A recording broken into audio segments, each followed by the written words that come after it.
Olá, gente, a paz do Senhor Jesus, tudo bem? Pessoal, nesse vídeo de hoje, com outros que eu vou estar fazendo mais aí, eu vou estar relatando algumas coisas que acontecem comigo assim na caminhada, vou estar falando de algumas curiosidades também em relação a desejo, que muitos tabus que na verdade as pessoas ainda têm dúvida, ou se realmente pode alguém mudar de vida ou não, e trazer claridade em relação a isso. E eu não sei se vocês viram também, em alguns canais do meio gospel andou divulgando o meu testemunho. Glória a Deus, né? Que toda honra e glória seja dada ao Senhor.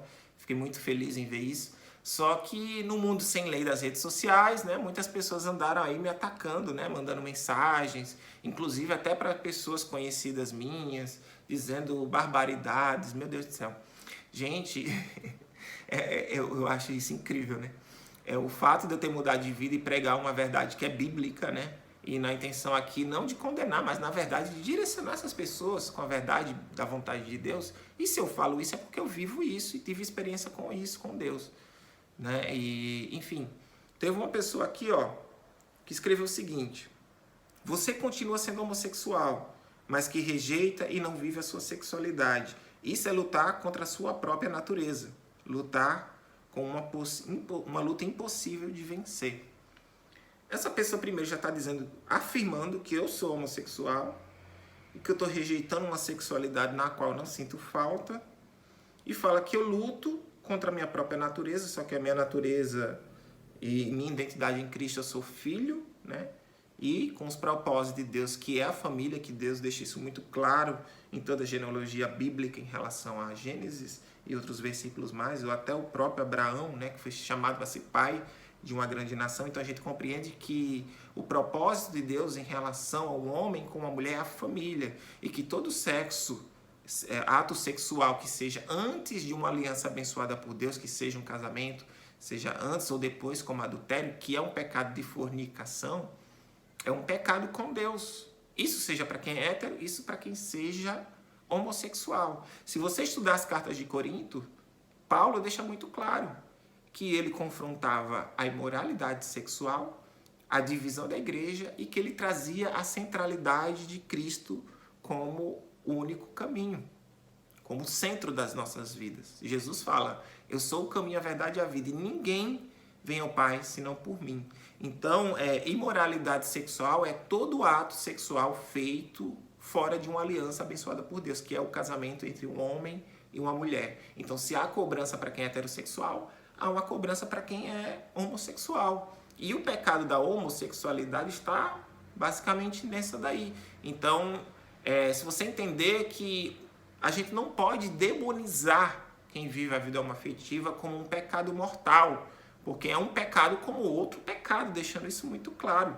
E isso que eu falo para vários amigos meus, e que inclusive tenho ótimas relações com eles, é que seja no início, ou seja no meio, ou seja no fim da sua vida, você vai precisar se redimir com Deus em relação a esse pecado.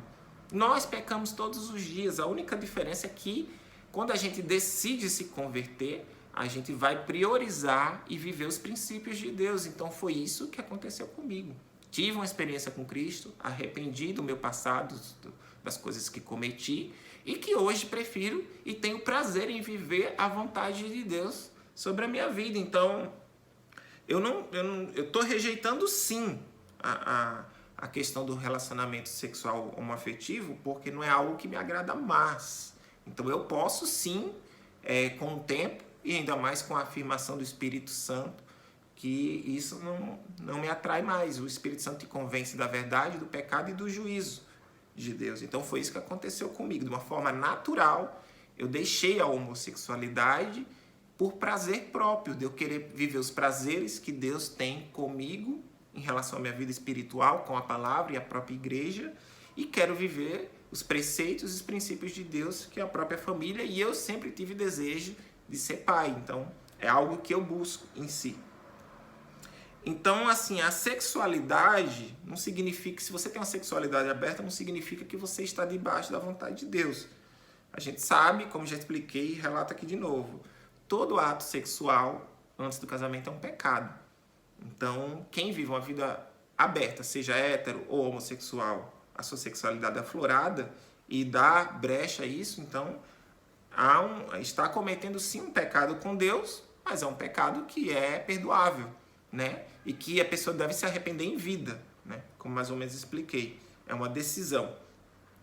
E ela falando assim, eu estou lutando contra a minha própria natureza, mas como você fala que é impossível de vencer, só que eu já tenho 2 anos, até mais, que eu já me converti e não vivo e não quero, e não sofro, e não luto contra esse desejo. Não é uma luta que eu me martirize, que eu fique triste ou qualquer outra coisa. Eu sempre vivi aquilo que é verdade para mim. Ou pelo menos quem me conhece sabe que eu sempre me direcionei com aquilo que é bom para mim. E hoje eu estou muito bem, estou muito feliz. E são coisas como esse comentário que eu recebo, demais, há coisas muito mais pesadas para você ter noção. Só que tem uma palavra que eu quero compartilhar com vocês, que está aqui em Gálatas capítulo 5, versículo 17 e 18. Os desejos da carne se opõem a do espírito, e o do espírito contra os da carne, pois opõem-se um ao outro, a fim de que não consigais mais fazer o que quereis. Poreis, se deixardes que o espírito vos guie, já não estáis mais sobre a lei. Então essa palavra deixa muito claro que é o Espírito Santo que nos convence e que nos dá esse domínio próprio e que automaticamente a gente não consegue mais viver essa realidade de vida, isso seja para quem for. Então entenda que a intenção desse vídeo é que você compreenda que, primeiro, independente do que você faça, Jesus já pagou o preço na cruz. Então, o que você precisa compreender é que Cristo não te fez para você viver de qualquer forma, porque automaticamente, quando a gente acredita em Cristo, a gente apenas crê que Ele existiu, mas que a gente vive a vida da forma que a gente quer, automaticamente a gente desconsidera o preço que Ele pagou na cruz. Jesus morreu de uma forma mais difícil e da forma mais triste que a pessoa poderia morrer. E Ele sofreu toda a ira de Deus sobre Ele, sobre os nossos pecados que a gente precisava pagar diante de Deus. Ele nos amou nesse sentido de nos salvar e nos justificar diante de Deus. Então entenda que o que você vive, seja homossexualidade, seja heterossexualidade, seja um pecado sexual, seja uma pessoa que mente, seja uma pessoa que ataca outras pessoas, ou enfim, seja lá o que você vive, não importa. Cristo já pagou o preço na cruz e a misericórdia dele está estendida até o nosso último suspiro. Então é uma decisão, é uma mudança de vida, e que eu garanto uma coisa, muitas pessoas ficam tristes, vou ter que parar de fazer as coisas que eu fazia. Eu bebia, eu ia para as baladas, ficava com um, ficava com outro. Eu tinha uma vida, eu não era certinho não, eu era errado de tudo. Só que quando eu abandonei tudo isso para viver para Cristo, meu amigo, eu comecei a vivenciar coisas nas quais eu não tenho nem como explicar aqui para vocês.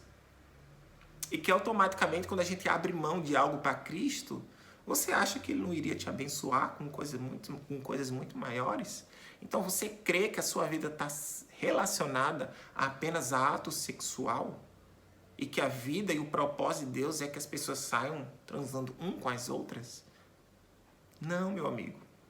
Deus tem algo muito maior para apresentar a vida de vocês. Jeremias 33:3, clamas a mim, que responder-te-ei e anunciar-te-ei coisas grandes e firmes que não sabes. Então não vai ser eu, não vai ser ninguém, tal. A palavra pode te convencer, mas eu creio que assim como eu um dia, sem ninguém me falar nada, Deus me convenceu de tudo aquilo que eu precisava mudar, Ele poderá fazer isso sobre a sua vida.